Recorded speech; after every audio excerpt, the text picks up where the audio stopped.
they were referring to parents who go to school board meetings. Mr. Smith is a parent who went to a school board meeting. I'll leave it at this, General Garland. You have weaponized the FBI and the Department of Justice. Your U.S. attorneys are now collecting and cataloging all the ways that they might prosecute parents like Mr. Smith because they want to be involved in their children's education and they want to have a say in their elected officials. It's wrong. It is unprecedented.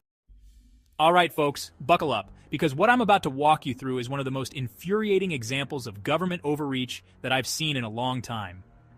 This is an exchange between Senator Josh Hawley and Attorney General Merrick Garland, and it cuts right to the heart of a question that every American parent should be asking.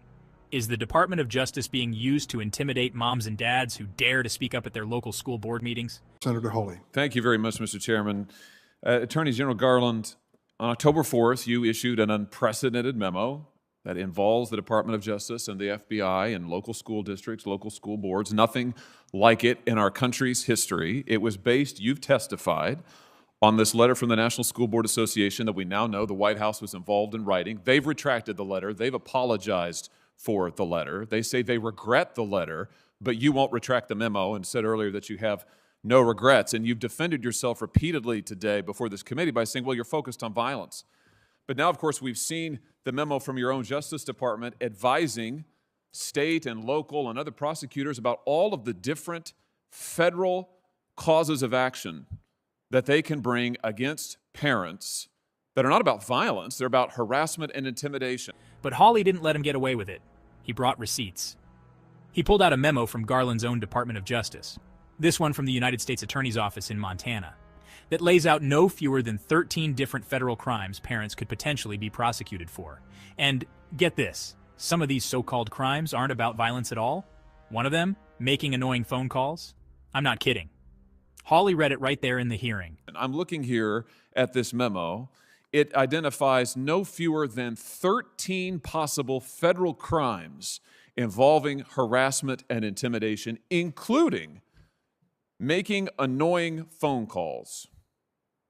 Do you think a parent who makes a phone call to a school board member that she has elected, that school board member deems annoying, should be prosecuted, General Garland? No, I don't. And the Supreme Court has made quite clear that the word intimidation with respect to the constitutional protection is one that directs a threat to a person with the intent of placing the victim in fear of bodily harm or death. Prosecutors who investigate these cases know the Supreme Court's. This is a very famous leading case. Prosecutors do, but parents don't, General Garland. Do you think that a parent who looks at the 13 different federal crimes that your Justice Department has identified they might be subject to and prosecuted for, like making annoying phone calls, do you think that they're going to feel that they're welcome to speak up at a school board meeting? How about this one? They could be prosecuted for using the internet, I guess that would be Facebook, in a way that might cause emotional distress to a victim. Is that a crime of violence? Senator, I haven't seen the memo that you're Why talking haven't about, you? and I don't. Even from the description, it doesn't sound like it was addressed to parents. But if you No, it wasn't addressed to parents. It was addressed to prosecutors. That's the problem. Why haven't you seen the memo? I don't know why I haven't. I don't look at every. I do not get every memo that every U.S. attorney sends out. But if you're wait a minute. Don't. I just want to be sure I understand this. This is a memorandum that collects 13 different federal crimes parents could be charged with. It has United States Department of Justice on the top of it, and you're telling me you haven't seen it? Who's the memo from, Senator? The United States Department of Justice, United States Attorney for the District of Montana. I have not seen a memo from the District of Montana. Not high enough priority for you? That's not the question. I don't. It is the question. Answer my question. Is it not a high enough priority for you when you're threatening parents with 13 different federal crimes? These aren't crimes of violence. You've testified today you're focused on violence. That's not what your U.S. attorneys, they work for you. That's not what they're saying. You haven't seen it because it's not a high enough priority, or what? Question of priority. No one has sent me that memo, so I haven't seen it. What do you mean no one has sent you the memo? You run the United States Department of Justice, do you not?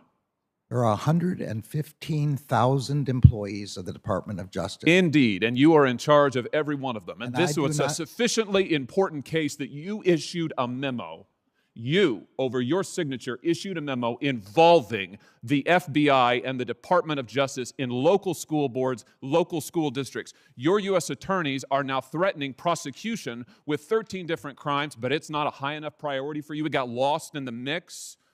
I'll send again. I've never seen that memo. That's what concerns me, General Garland.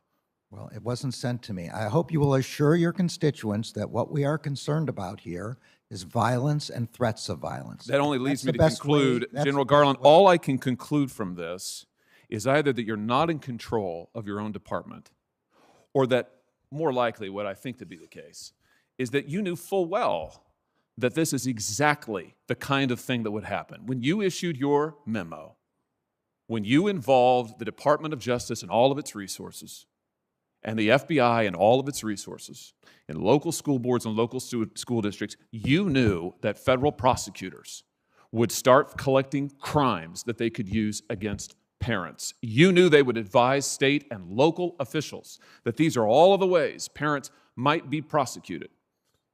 You knew that that was the likely outcome, and that's exactly what's happened. And we're talking about parents like Scott Smith, who's behind me over my shoulder. This is a father from Loudoun County, Virginia. Here he is at a school board meeting. He was forcibly restrained. He was assaulted. He was arrested. Why? Because he went to an elected school board meeting. He's a voter, by the way. He went to an elected school board meeting to raise the fact that his daughter was assaulted, sexually assaulted, in a girl's restroom by a boy. This is what happened to him. Now, you testified last week before the House that you didn't know anything about this case. I find that extraordinary. Hawley's reaction was exactly what mine would have been. Wait a second, you're the head of the DOJ. You're responsible for 115,000 employees. And you're telling me this isn't a high enough priority for you to read? That it just got lost in the mix? Either you're not in control of your department, or you knew exactly what would happen, and you're pretending otherwise. Because the letter that you put so much weight on, the letter that's now been retracted, it cites this case. It cites Mr. Scott's case directly. There's a news article cited in the letter. It's discussed in the letter, but you testified you just couldn't remember it. Maybe this will refresh your memory. Do you think people like Scott Smith, do you think parents who show up to complain about their children being assaulted ought to be treated like this man right here? Parents who show up to complain about school boards are protected by the First Amendment. Do you think that they ought to be prosecuted They in are the different protected. ways that your U.S. attorneys are identifying? If what they're doing is complaining about what the school board is doing, policies, curriculum, anything else that they want to, as long as they're not committing threats of violence, then they should not be prosecuted, and they can't be. Let me ask you about this. Several of my Democrat colleagues have today, just today in this hearing, multiple times have compared parents who show up at school board meetings, like Mr. Smith here, have compared them to criminal rioters.